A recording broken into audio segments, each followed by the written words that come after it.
They all laughed the night Russell Tate got locked out of his own daughter's house.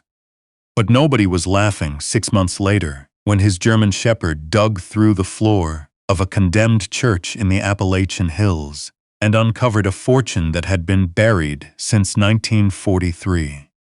The rain had been falling for 3 days straight when it happened. Russell stood on the back porch of Denise's house in Parkersburg, West Virginia, holding a garbage bag full of his own clothes. The deadbolt had already clicked behind him.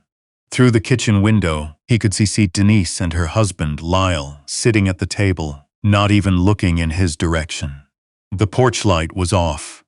Russell set the bag down on the wet concrete and sat beside it.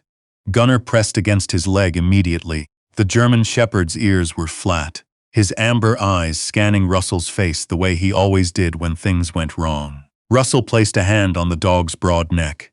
"Easy," he said quietly. The dog didn't move. He just stayed there, warm and solid against Russell's side, while the rain soaked through the thin jacket Russell had grabbed on the way out. It hadn't always been like this. There was a time when Denise used to call him every Sunday. A time when she drove 2 hours just to bring him soup when he had the flu. But that was before Lyle. Before the new house with the mortgage they couldn't quite afford. Before Russell's nightmares started getting louder. Russell had served 2 tours in Vietnam. He was 19 the first time he heard a bullet pass, close enough to feel the heat on his ear. He was 21 when a mortar round buried half his squad under a collapsed wall outside Da Nang. He came home with a purple heart, a fused vertebra in his lower back, and a silence that never fully lifted. For 40 years, he worked as a welder in the shipyards along the Ohio River. He married a woman named Claire who understood his quiet. When Claire died in 2019, the quiet turned into something heavier. That was when Denise suggested he move in. At first it was fine. Russell kept to himself. He cooked his own meals, washed his own dishes, stayed out of the way. Gunnar slept beside his bed every night and walked the neighborhood with him every morning. But Lyle had opinions. Lyle sold insurance and believed strongly in the value of appearances. The dog hair bothered him. The early morning walks bothered him. And more than anything, the nightmares bothered him. Russell would wake up shouting sometimes, not often, maybe twice a month, but twice was enough for Lyle. He started leaving pamphlets on the kitchen counter. Restful Pines Senior Living, Meadowbrook Assisted Care, places with soft carpet and fluorescent lights and locked doors. One evening, Russell overheard Lyle talking to Denise in the hallway. "He's scaring the neighbors," Lyle said. And the dog dug up the garden again. Denise's voice was quieter. "He's my father." Lyle's wasn't. Then act like it and do what's best for him. That was a Thursday. By Saturday, Russell's things were in a garbage bag on the porch. Denise didn't come outside. She texted him later that night. "I'm sorry, Dad. It's just temporary until we figure things out." Russell never replied. He spent the first 2 nights in his truck, parked behind the VFW hall on Route 14. Gunnar slept on the passenger seat. The nights were cold for October, but Russell had survived colder. On the 3rd morning, he walked into the VFW and ordered coffee. A man named Hank, who Russell had known for 15 years, sat down across from him. "You look rough," Hank said. Russell shrugged. "Been better."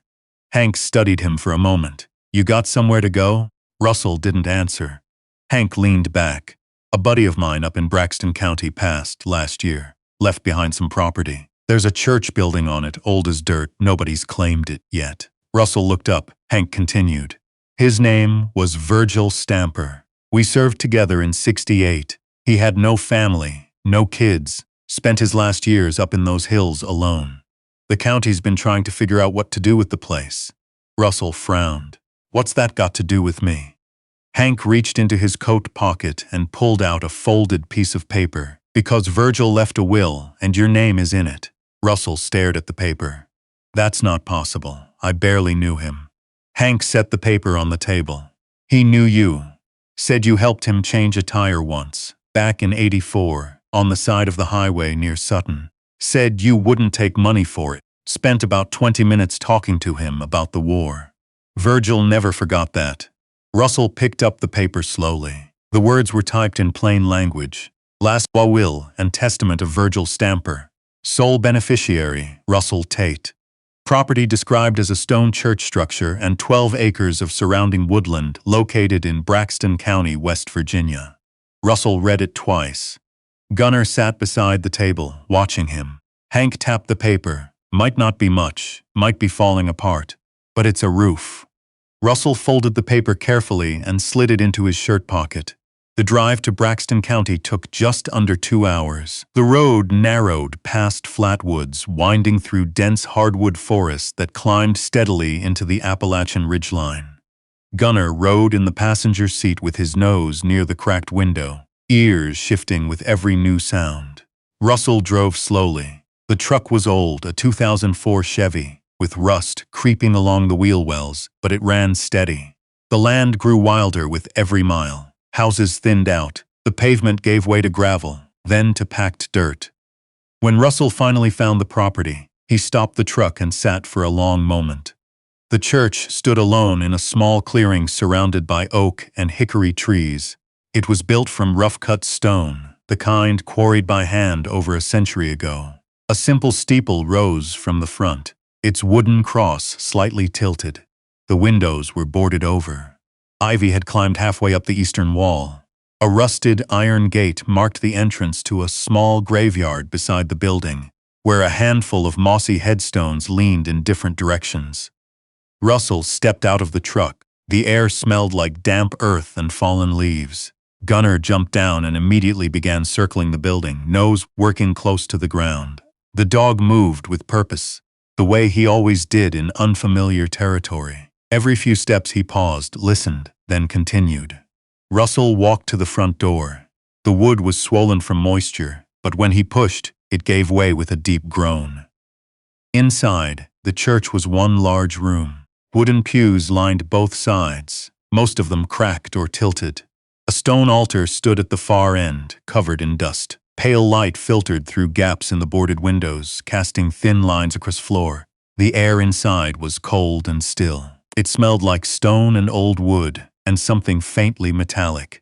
Russell walked slowly down the center aisle. His boots echoed against the worn floor. He ran his hand along the back of a pew. The wood was smooth beneath the dust, polished by decades of hands that had once rested there during Sunday sermons. A small Bible sat on top of it, its leather cover cracked and faded. Russell opened it carefully. On the inside cover, written in pencil, were the words, Virgil Stamper, 1971. Given by the men of Charlie Company in remembrance. Russell closed the Bible gently. Behind him, Gunnar had entered the church. The dog walked slowly along the far wall, sniffing the base of the stone. He paused near the corner behind the altar, where the floorboards met the foundation. His ears lifted. Russell didn't notice at first. He was still standing at the altar, looking at the small stained glass panel above it. The glass showed a shepherd leading a flock through green hills. Most of the color had faded, but the shepherd's figure was still clear. Then Gunnar whined, a short, high sound that cut through the silence. Russell turned. The dog was scratching at the floor near the base of the altar. His claws scraped against the wooden boards in short, urgent strokes. "What'd you f—" Gunnar scratched harder. One board shifted slightly, lifting at the edge. Russell knelt beside him. The floorboard was loose. Not rotten, just unfastened, as if it had been removed and replaced many times before. Russell worked his fingers under the edge and pulled. The board came up easily. Beneath it was another board, and beneath that, a narrow stone staircase descending into darkness. Russell sat back on his heels and stared. Gunnar leaned forward, nose pointed downward, breathing in the cold air rising from below. Russell exhaled slowly. "All right, old boy. Let's see what Virgil was hiding." He found a flashlight in the truck. The beam cut through the darkness as Russell descended the stairs. Gunnar one step behind him. The staircase curved once, then opened into a low-ceilinged chamber carved directly into the hillside beneath the church. Russell stopped at the bottom. The room was roughly 15 feet square, walls of packed earth, reinforced with old timber beams. Wooden crates lined the far wall, stacked 3 high. A metal footlocker sat in the center of the floor, its surface dull but free of rust. Beside it, a small desk held a kerosene lamp, a leather journal, and a sealed envelope. Russell moved toward the crates first. He lifted the lid of the nearest one. Inside, wrapped in oilcloth, were rows of gold coins. Not modern bullion. Old coins, the kind stamped with dates from the 1800s, double eagles, half eagles. Coins Russell had only ever seen in books. He opened a second crate. More coins, along with small leather pouches filled with uncut gemstones. A third crate contained bundled currency, old bills bound with string, and beneath them, certificates of deposit from banks that no longer existed. Russell leaned against the earthen wall. "This can't be real," he said. Gunnar sniffed the footlocker and sat beside it. Russell opened the metal chest. Inside were documents. Property deeds, mineral rights certificates for parcels across 3 counties, stock certificates from companies Russell had actually heard of, and a thick manila envelope labeled, "For Russell Tate to be opened upon discovery." Russell's hands were steady, the way they always were in moments that would have shaken most people. He opened the envelope and unfolded a handwritten letter. The handwriting was careful, the kind of penmanship taught in rural schools 60 years ago. "Russell, if you are reading this, then the dog before you did. Dogs always do. I watched people my whole life. Most of them grab, most of them take. You stopped on a highway in a rainstorm to help a stranger change a tire. You talked to me like a human being. You asked about my service. Nobody ever asked. I spent 50 years collecting what is in this room. I had no one to leave it to. I chose you because you are the only man I ever met who helped without expecting anything in return. Use it well. Virgil Stamper." Russell folded the letter and pressed it against his chest. Gunnar rested his head against Russell's knee. The flashlight beam wavered across the walls of the chamber. Russell sat there for a long time, listening to the silence beneath the old stone church. Word travels strangely in small Appalachian towns. Russell told no one about the vault. He repaired the church floor, replaced the boards, and covered the spot with an old rug he found in the back room. He moved into the church itself, setting up a cot near the wood stove he installed beside the altar. Gunnar slept by the door, but someone had noticed the truck going up the mountain, and someone in town mentioned to someone else that old Virgil Stamper's place had a new occupant, and someone, somewhere, started asking questions about what Virgil might have left behind. 3 weeks after Russell settled in, Gunnar woke him at 2 in the morning. The dog stood rigid beside the cot, ears forward, a low growl vibrating through his chest. Russell heard it a moment later. Footsteps outside. Careful, deliberate footsteps crunching through dry leaves. Russell reached for the iron poker beside the stove. The side window shattered. Glass sprayed across the floor. A figure in dark clothing climbed through the opening. The man wore a bandana across his face and carried a crowbar. Gunnar launched before Russell could speak. The shepherd hit the intruder at full speed, driving him backward into the wall. The man screamed and swung the crowbar wildly. It caught Gunnar across the shoulder. The dog yelped but clamped down on the man's forearm. The intruder dropped the crowbar. He kicked and twisted, finally breaking free, and scrambled back through the window. Russell heard him crashing through the underbrush, then the distant sound of a vehicle starting on the road below. Russell knelt beside Gunnar. The dog was breathing hard. A gash ran across his left shoulder, blood matting the fur. "You never quit, do you?" Russell whispered. Gunnar licked his hand once, then laid his head on the floor. Russell cleaned and bandaged the wound by lamplight. The dog watched him the entire time with absolute trust. The legal papers arrived 11 days later. Denise and Lyle drove up the mountain in Lyle's silver SUV, followed by a second car carrying a lawyer named Philip Crane. They found Russell on the church steps, mending a fence post. Denise spoke first. "Dad, we need to talk." Russell didn't stop working. "About what?" Lyle stepped forward. "We've spoken with a lawyer. Given your mental state and your current living situation, we believe the court should assign a guardian to manage the estate." Russell drove another nail into the post. My mental state. You have PTSD, Lyle said. You live alone in an abandoned church. You talk to a dog. Russell set the hammer down. I also changed my own tire this morning, cooked my own breakfast, and rebuilt this fence you're standing next to. Is that the behavior of an incompetent man? Philip Crane cleared his throat. Mr. Tate, the petition has already been filed. The hearing is scheduled in 2 weeks in Sutton. Denise's face was tight. Dad, we're trying to help. Russell looked at her. When you put my clothes in a garbage bag, was that helping too? Denise looked away. Russell picked up the hammer again. I'll see you in court. They left. Gunnar watched the SUV disappear down the mountain road, then walked back to Russell and sat beside him. Russell scratched the dog behind the ears. Just you and me, partner. The courtroom in Sutton was small. Wood-paneled walls, an American flag in the corner, a judge named Marion Cross, who had been on the bench for 22 years. Russell sat at the respondent's table. Gunnar lay at his feet. The court had permitted the dog after Russell's VA records confirmed his service animal status. Lyle's lawyer spoke first. He described Russell as isolated, unstable, suffering from untreated trauma. He referenced the nightmares, the break-in, the remote location. He suggested that a man living alone in a condemned building was not capable of managing significant assets. Russell's court-appointed attorney, a young woman named Katharina Voss, stood calmly. She presented Russell's military service record. 2 tours, Purple Heart, honorable discharge.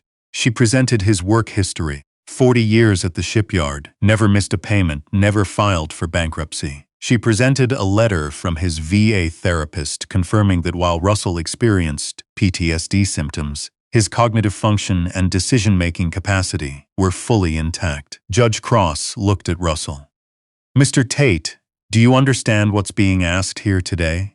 Russell nodded. My daughter's husband wants control of something that doesn't belong to him.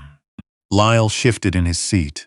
The judge studied the documents for a long moment. Then she removed her glasses. This court finds no evidence of diminished capacity. The petition for guardianship is denied. The gavel struck. Denise stared at the table.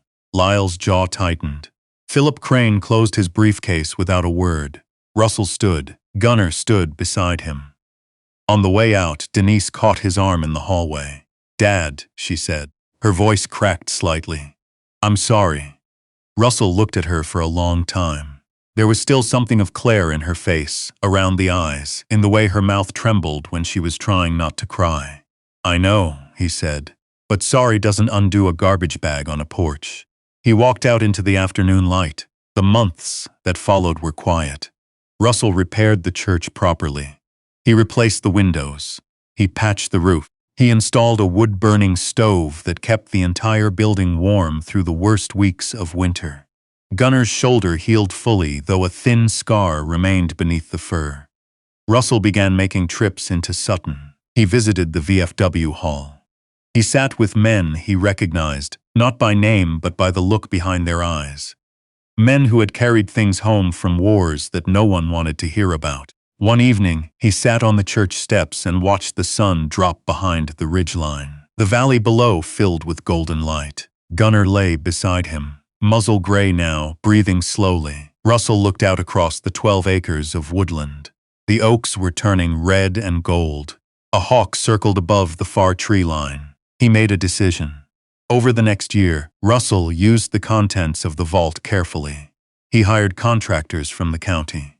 3 small cabins went up along the creek that ran through the eastern edge of the property. Simple structures, built from local timber, each one with a wood stove, a bed, a desk, and a porch facing the mountains. He converted the church basement into a meeting hall. He built a covered walkway between the church and a new kitchen building. He called it Stamper's Rest. The first veteran arrived in March. A man named Jesse, 44 years old, back from Afghanistan, living in his car for 7 months. He brought a pit bull named Clyde who hadn't left his side since Kandahar. Russell met him at the gate. Welcome home, he said. Jesse looked at the cabins, at the church, at the mountains rising behind them. He didn't say anything for a while. Then he nodded once. More came. Some stayed weeks, some stayed months. One man stayed a full year before he felt ready to leave. They brought dogs, most of them. German shepherds, retrievers, mutts with crooked ears and steady eyes.